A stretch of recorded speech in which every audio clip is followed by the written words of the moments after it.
बिस्मिल्लाहिर्रहमानिर्रहीम।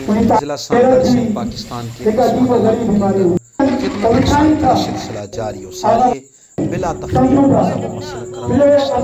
के इस वक्त जो गर्मी की सूरत हाल है आप सबके सामने है कि गर्मी का टेम्परेचर 50 है, महसूस भी 50 हो रहा है।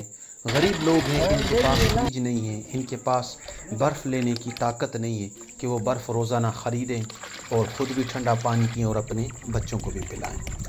अल्हम्दुलिल्लाह डोनर हज़रात के ताउन से शोहदाए करबला की याद में प्यासे हुसैन प्यासी सकीना के नाम पर ठंडी मीठी सबील का एहतमाम अल्लाह तबारक व तआला अपनी बारगाह में कबूल व मकबूल फरमाए।